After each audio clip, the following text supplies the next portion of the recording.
Hello friends, मी आहे मयुरी आणि स्वागत आहे तुमचं मयुरी आरजे किचनमध्ये.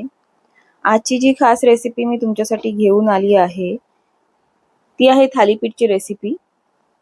बरेच वेळेस आपल्याला कधीतरी अचानक थालीपीठ खायची इच्छा होते, पण घरात जर पीठ अवेलेबल नसेल तर अशा वेळी काय करायचं, तर मी ते तुम्हाला सांगणार आहे.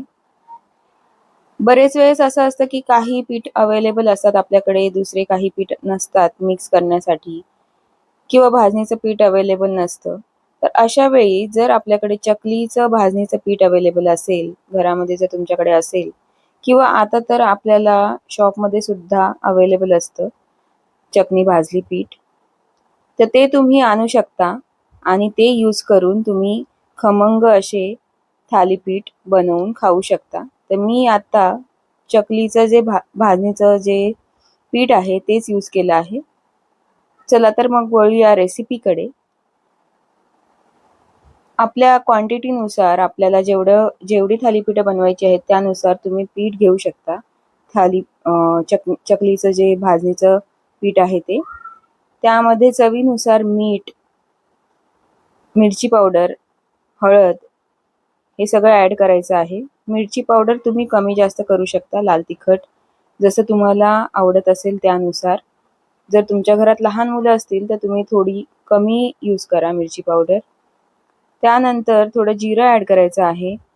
मोठ्या साईजचा एक कांदा बारीक कापून घ्यायचा आहे, तो ॲड करायचा आहे. भरपूर अशी कोथिंबीर ॲड करायची आहे आणि त्यानंतर त्यामध्ये ॲड करायचं आहे थोडं दही. थोडं दही ॲड केल्यानंतर जे आपल्याकडे कच्चं तेल अवेलेबल असेल ते कच्चं तेल थोडं ॲड करायचं आहे. हे सगळे इन्ग्रेडियंट्स ॲड केल्यानंतर हलक्या हाताने हे जे मिश्रण आहे ते व्यवस्थित मिक्स करून घ्यायचं आहे. जे पण आपण इन्ग्रेडियंट्स यूज केले आहेत ते सगळे आपल्याला व्यवस्थित पिठाला चोळून घ्यायचे आहेत. सगळ्यात आधी पाणी ॲड करायचं नाही आहे फ्रेंड्स. हे सगळे इन्ग्रेडियंट्स व्यवस्थित असे पिठाला चोळून घ्यायचे आहे. तुम्ही बघू शकता व्हिडिओमध्ये अशा पद्धतीने हे पिठाला व्यवस्थित एकजीव झाले पाहिजे.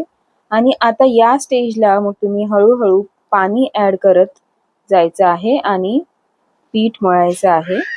हळूहळू थोडं थोडं पाणी ॲड करून तुम्हाला पिठाचा गोळा अशा प्रकारे तयार करायचा आहे व्यवस्थितपणे. खूप जास्त घट्ट पीठ मळायचं नाहीये आणि खूप पातळही मळायचं नाहीये, मीडियम असं पीठ मळून घ्यायचं आहे. त्यानंतर आपल्याला थालीपीठ करायला घ्यायची आहेत. तर त्यासाठी मी घेतला होता बटर पेपर. जो आपल्याकडे बटर पेपर अवेलेबल असतो तो तुम्ही घेऊ शकता. तर बटर पेपर ठेवून त्यावरती एका वाटीमध्ये तेल घ्यायचं आहे आणि तेल आपल्या हाताला लावून बटर पेपरला सुद्धा लावायचं आहे आणि एक गोळा पिठाचा घेऊन तो व्यवस्थित अशा पद्धतीने हाताच्या सहाय्याने तो थालीपीठ जे आहे ते थापून घ्यायचं आहे. तुम्ही बघू शकता. तवा मी आधीच तापत ठेवला होता, तर त्यावरती थोडं तेल घालून अशा पद्धतीने थालीपीठ टाकून घ्यायचं आहे तव्यावरती. बटर पेपर यूज केला तर तुम्हाला काहीही प्रॉब्लेम येणार नाही. व्यवस्थित अशी पटकन अशी ते निघतात, चिटकत नाहीत आणि तेल सुद्धा लावून घ्यायचं आहे म्हणजे ते व्यवस्थित असे पटकन निघतात. तव्यावर टाकल्यावर अजून थोडं तेल सोडायचं आहे साईडनी आणि जे आपण होल करून घेतले आहेत थालीपीठला तिथून सुद्धा तेल थोडं सोडायचं आहे तव्यावरती आणि खमंग खरपूस असे व्यवस्थित मस्तपैकी हे थालीपीठ भाजून घ्यायचे आहेत. खूपच छान आणि खूपच टेस्टी होतात फ्रेंड्स ही थालीपीठं. तुम्हाला माहीतच असेल की जे भाजणीचं पीठ असतं त्यामध्ये बऱ्याच प्रकारच्या डाळींची पीठं ॲड केलेली असतात. मिक्स पीठ असतं ते, त्यामुळे ते पौष्टिकही असतं आणि अशा पद्धतीने जर तुम्ही बनवले तर ते खूपच छान आणि टेस्टी होतात. लहान मुलं सुद्धा आवडीने खातात. माझ्या मुलीने खूपच आवडीने खाल्ले हे थालीपीठ. मागून मागून तिने खाल्ले हे. खूपच आवडले होते तिला. तर तुम्ही बघू शकता असं खरपूस व्यवस्थित भाजून घ्यायचं आहे. मी अजून एक तुम्हाला दाखवत आहे थालीपीठ कसं बनवायचं ते. मी पहिल्यांदा जे बनवलं होतं ते छोट्या साईजचं बनवलं होतं थालीपीठ. आता हे थोडं मोठ्या साईजचं दाखवत आहे तुम्हाला. तर तुम्ही बघू शकता हलक्या हाताने तेल लावून व्यवस्थित असं थापून घ्यायचं आहे. अगदी सोपी पद्धत आहे ही. तुम्ही नक्की करून बघा ही रेसिपी. ट्राय करा. व्हिडिओ आवडला असेल तर व्हिडिओला लाईक करा फ्रेंड्स.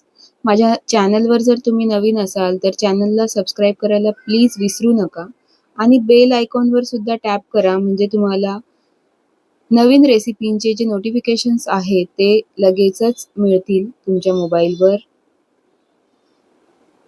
तर तुम्ही बघू शकता किती छान थालीपीठं रेडी होतात. हे सुद्धा आपण तशाच पद्धतीने खरपूस असं भाजून घेणार आहोत.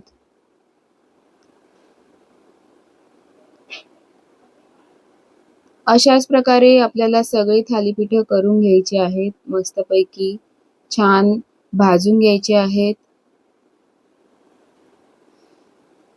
खूपच टेस्टी, चमचमीत आणि खूपच छान होते ही रेसिपी. आणि गरम गरमच जर तुम्ही सर्व केले तर खूपच छान लागतात ते खायला. गरम गरम हे सर्व करायचे आहेत. त्यासोबत तुम्ही दही घेऊ शकता. दही, ठेचा, लोणचं जे पण तुमच्याकडे अवेलेबल आहे ते तुम्ही घेऊ शकता या थालीपीठांसोबत.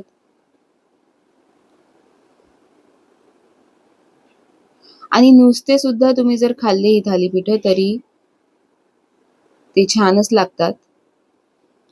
अशी व्यवस्थित खमंग भाजली असतील तर त्यासोबत तुम्ही जर काहीही यूज केलं नाही तरी सुद्धा तुम्ही असे सुद्धा ते खाऊ शकता.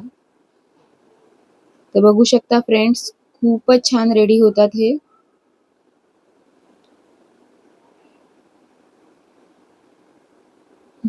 तर तुम्ही नक्की ट्राय करा ही रेसिपी.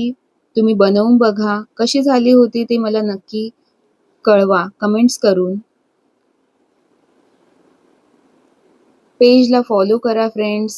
लाईक करा, शेअर करा हा व्हिडिओ. सबस्क्राईब करा चॅनलला. Thanks for watching guys. Take care. Bye. भेटूया आपण नेक्स्ट व्हिडिओमध्ये.